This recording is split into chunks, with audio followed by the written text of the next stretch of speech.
Halo, di sini saya akan menjelaskan tentang pembelajaran organisasi.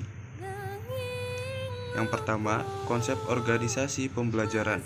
Organisasi pembelajaran merupakan proses pengembangan performa karyawan dalam organisasi secara kontinu, meningkatkan kapasitasnya untuk mengatasi setiap tantangan dan perubahan. Pembelajaran merupakan proses untuk mendapatkan pengetahuan yang dilanjutkan dengan aktualisasi. Pengetahuan yang sebelumnya telah dimiliki melalui dua hal, yaitu 1. Proses mendapatkan pengetahuan untuk mengetahui bagaimana cara mendasari pengetahuan fisik untuk produksi tindakan. Kedua, proses mendapat pengetahuan untuk mengetahui mengapa demikian yang dihasilkan kemampuan untuk mengartikulasikan pemahaman konseptual dari pengalaman. Tingkatan organisasi pembelajaran. Berpikir sistem. Berpikir secara keseluruhan terhadap interaksi antar unsur dalam batas lingkungan tertentu yang bekerja mencapai tujuan. Personal mastery. Upaya keahlian terus-menerus dalam mengklasifikasikan visi pribadi, visi organisasi, memfokuskan energi, mengembangkan kesabaran, melihat dengan objektif, dimulai dari hal yang sungguh-sungguh bagi organisasi. Mental model, kemapanan sikap mental atau model mental yang dimulai dari penguasaan pribadi yang tinggi dalam keadaan hidup selalu belajar. Membangun visi bersama, kenyataan perjalanan terus-menerus sepanjang berhubungan dengan visi kepemimpinan yang memberi inspirasi pada organisasi merupakan kapasitas untuk berpegang pada gambaran bersama akan keadaan yang ingin diciptakan di masa yang akan datang. Tim pembelajaran. Pembelajaran dalam tim dimulai dengan dialog, merupakan kemampuan anggota tim untuk menunda asumsi dan masuk ke dalam pikiran bersama secara murni. Teori pembelajaran dalam organisasi.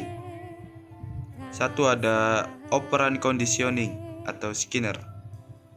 Kondisi lah yang membuat perilaku orang mau belajar secara sukarela untuk memperoleh imbalan atas prestasi atau kegagalan atas kesalahan yang diperbuatnya.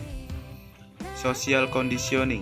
Ivan Pavlov, ahli psikologi Rusia, melakukan eksperimen dengan mengajarkan anjingnya untuk merespon suara lonceng.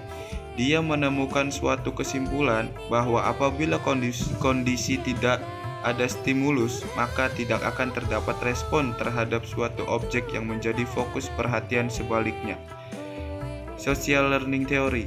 Robbins menguraikan tentang social learning bahwa orang atau masyarakat akan melakukan pembelajaran melalui pengamatan dan pengalaman secara langsung tentang terjadinya masalah atau objek.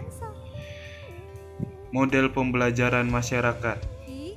Proses memperhatikan, attentional process, proses mengingat, retention process, proses mesin untuk meniru, reproduction process, proses pemberdayaan atau penguatan, reinforcement process. Cara manajer menjadikan organisasi pembelajaran. Langkah pembelajarannya tidak perlu dilalui untuk menjadi organisasi pembelajaran.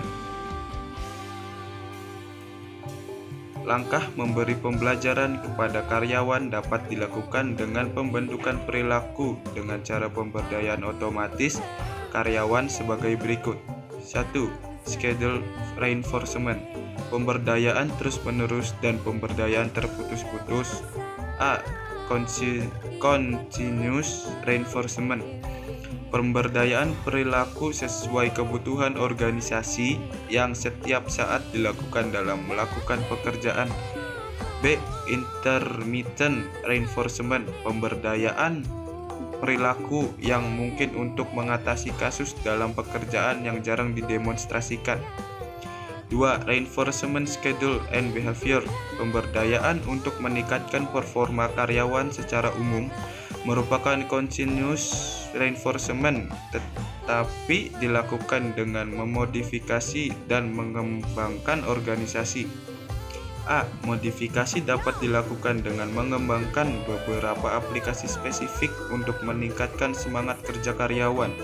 B. Memberi hadiah bagi yang tingkat absennya paling kecil atau tidak ada absen. C. Memberikan kompensasi bagi karyawan yang berprestasi dan potongan tunjangan bagi karyawan yang tidak berprestasi.